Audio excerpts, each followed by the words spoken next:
नमस्कार दोस्तों, स्वागत करते हैं आप सभी का आपके आरोही यूट्यूब चैनल पर। आप देख रहे हैं आधुनिक इतिहास में 1857 के पूर्व प्रमुख विद्रोह। 1857 के विद्रोह के पूर्व जो विद्रोह हुए हैं, चूंकि बहुत महत्वपूर्ण टॉपिक है, यहाँ से निश्चित ही प्रश्न आते हैं, उन विद्रोहों पर चर्चा करें। अब किसी भी विद्रोह के पीछे कोई न कोई कारक रहता है। जैसे आप जानते हैं, प्लासी के युद्ध के बाद 23 जून 1757 के बाद भारत पर कंपनी का प्रसार हुआ। विविध क्षेत्रों में अपने शोषणकारी तत्वों के माध्यम से कंपनी ने शोषण किया, जिसके नकारात्मक प्रभाव के चलते यहाँ के स्थानीय लोगों ने समय समय पर विद्रोह किया। हमें उन्हीं विद्रोहों पर चर्चा करना है जो 1857 के क्रांति के पूर्व है। इससे प्रश्न कैसे बनेंगे हम ऐसे भी समझ लें प्रारंभिक परीक्षा में। पहला, कुछ विद्रोहों का नाम दे सकता है, कूट दे सकते हैं। इसके साथ साथ विद्रोहों का वर्ष पूछा जा सकता है, विद्रोहों का नेतृत्वकर्ता पूछा जा सकता है, और कथन कारण से भी यहाँ से प्रश्न बनते रहे हैं। और कुछ पुस्तकें भी इसी कालखंड में लिखी गई हैं, उन पुस्तकों से भी प्रश्न आपके यहाँ आते रहे हैं। आइए अब एक एक विद्रोह को इस चार्ट के माध्यम से समझें। एक आपके सामने एक चार्ट है जिसमें दिया गया कुछ आंदोलन, स्थान व समय, कारण व कारक और इससे संबंधित महत्वपूर्ण बातें। आप बड़े गंभीरता से देखेंगे, मेरे साथ रटते पढ़ते और प्रश्न बनाते चलेंगे। निश्चित ही इससे बाहर प्रश्न नहीं आएगा। आइए पहला विद्रोह हम देखते हैं, सन्यासी विद्रोह। सन्यासी विद्रोह, सन्यासी विद्रोह कहाँ? बंगाल में। इसका समय 1770 से लेकर 1820 तक निरंतर सन्यासी विद्रोह रुक रुक कर चलता रहा। अब सन्यासी विद्रोह का कारण क्या है? सन्यासी विद्रोहों के कारकों में देखें, धार्मिक यात्रा पर लगे प्रतिबंधों के चलते, ध्यान रखें, धार्मिक यात्रा पर लगे प्रतिबंध व जमींदारों द्वारा मिलने वाले दान में कमी के कारण यह सन्यासी विद्रोह हुआ। सन्यासी विद्रोह, शंकराचार्य, सन्यासी विद्रोह के करने वाले अनुयायी शंकराचार्य के अनुयायी थे। आप देखें, ये मध्यकालीन शासकों, अवध के नवाब, बंगाल के नवाब, राजपूत व मराठों के यहाँ सैनिक के रूप में कार्य रहा करते थे। ये शंकराचार्य के अनुयायी थे। आपसे पूछा जाता है कि सन्यासी विद्रोह कर्ता किसके अनुयायी थे? शंकराचार्य के अनुयायी थे। शंकराचार्य के अनुयायियों के 10 संप्रदाय थे, जिसमें एक संप्रदाय गिर संप्रदाय भी था। ध्यान रखेंगे, संप्रदाय शंकराचार्य के अनुयायी गिर संप्रदाय के ये थे। और अवध के नवाब, राजपूत और मराठों के यहाँ ये सेना में नौकरी भी किया करते थे। और यह सन्यासी विद्रोह का स्वरूप कैसा है? धार्मिक स्वरूप है। ठीक है, तो ये करते क्या थे?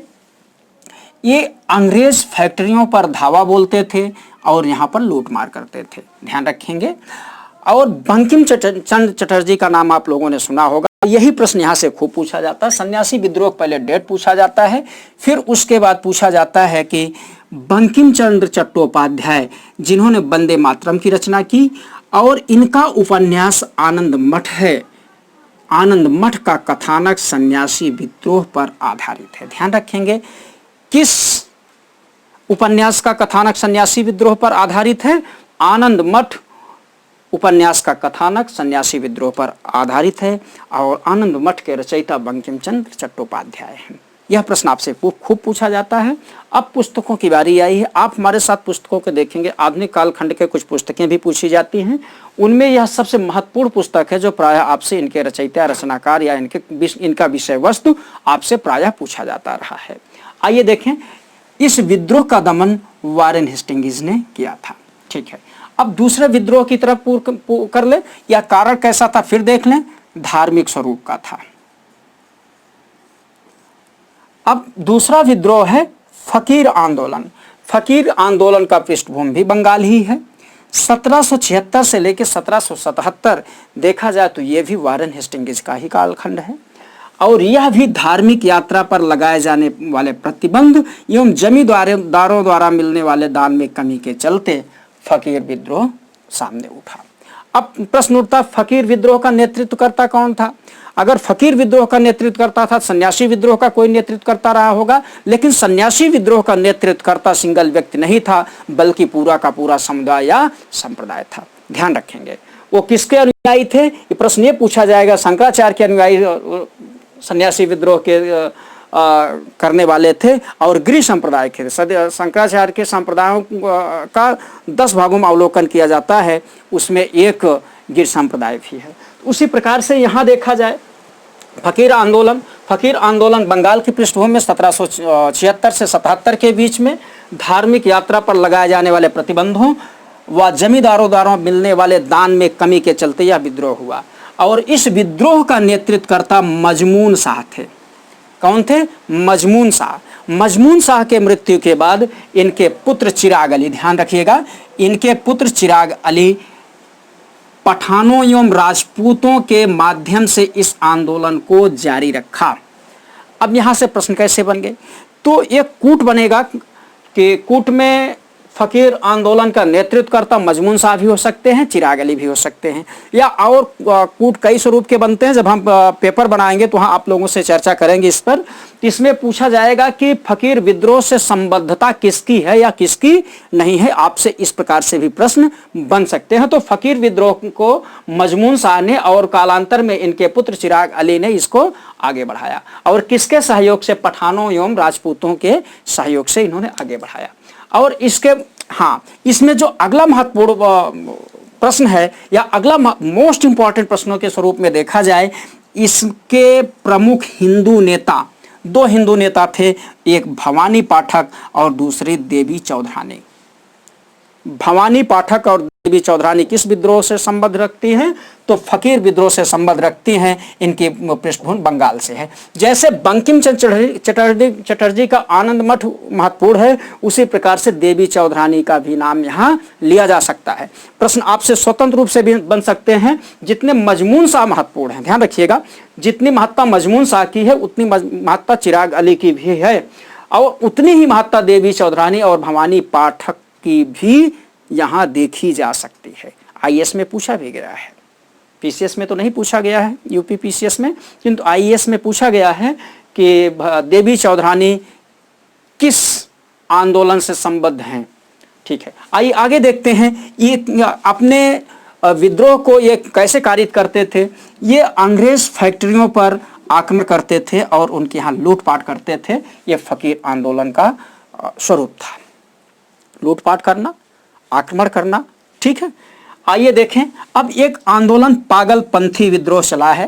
पागलपंथी विद्रोह का टाइम ड्यूरेशन 1825 से 1833 के बीच में है। आप देखें टाइम ड्यूरेशन किसका है? 1813 से 23 विलियम बेंटिक साहब का समय है। ठीक है, विलियम बेंटिक के समय में उत्तरी बंगाल में यह आंदोलन सामने उभर के आया। ये आंदोलन किसके खिलाफ किया गया? कारण ये जमींदारों के कृत्यों के खिलाफ धार्मिक एवं राजनीतिक उद्देश्य से प्रेरित था। ठीक है, धार्मिक एवं राजनीतिक, इसको अर्ध धार्मिक कह सकते हैं। ठीक है, इसके नेतृत्वकर्ता करीम शाह या करम शाह थे। इस आंदोलन का नेतृत्व इन्होंने किया। करम शाह मूसा शाह, ध्यान रखेंगे, मूसा शाह का शिष्य था। मूसा शाह मजमून शाह के आंदोलन से संबद्ध थे। मजमून शाह के आंदोलन का अभिप्राय है फकीर आंदोलन। आपको अभी आज 3 आंदोलन पढ़ेंगे, एक सन्यासी, पागलपंथी, फकीर और पागलपंथी। इसके बाद आगे भी आंदोलन पढ़ेंगे। अभी हम धार्मिक आंदोलनों की बात करेंगे, वहाबी आंदोलन पढ़ेंगे, कूका पढ़ेंगे, फराजी पढ़ेंगे। इसके बाद तमाम आंदोलन हैं 1857 के पूर्व जो आपकी परीक्षाओं में प्रायः आते रहते हैं। उन्हीं पर आज मुझे चर्चा आपके साथ करनी है। तो आपने देखा कि करीम शाह मूसा शाह के शिष्य थे। मूसा शाह मजमून शाह के आंदोलन से जुड़े हुए थे। आगे करम शाह के पुत्र, देखिए आगे करम शाह के पुत्र टीपू ने इस आंदोलन का नेतृत्व किया। टीपू देखेंगे तो इतिहास में 2 टीपू आपको दिखाई पड़े कि मैसूर का शासक हैदर अली के सुपुत्र टीपू सुल्तान, दूसरे टीपू ये हैं। दोनों का समय अलग अलग है। अब प्रश्न उठता है कि ये टीपू पहले हुए थे, को टीपू पहले हुए थे? आप लोग मुझे उत्तर देंगे। कहेंगे सर फिर प्रश्न पूछ लिया, आप उत्तर देते हैं इसलिए प्रश्न पूछ लिया। अगर आप उत्तर ना देते होते तो शायद मैं प्रश्न ना पूछता। ठीक है, आए चले टीपू को देखेंगे। और टीपू द्वारा शेरपुर, बंगाल का जगह है, शेरपुर पर अधिकार कर लिया और इसने अपने प्रभाव क्षेत्र में गारो पहाड़ियों को भी शामिल कर लिया। गारो पहाड़ी तक भी इनका अधिपत्य हो गया। इस प्रकार से आज महत्वपूर्ण वीडियो पर हम महत्वपूर्ण टॉपिक पर चर्चा की है, सन्यासी विद्रोह, फकीर आंदोलन, पागलपंथी आंदोलन। चूंकि वीडियो आपका बड़ा होता जाएगा इसलिए छोटे छोटे टुकड़ों में आप पढ़ें। अगला पार्ट इसका शीघ्र ही प्रेषित होगा, तब तक इनको आप लोग देखें। यदि मेरा ये वीडियो आपको पसंद आया हो प्लीज़ इसे लाइक, कमेंट, शेयर करना आप लोग नहीं भूलेंगे। तब तक के लिए नमस्कार, धन्यवाद।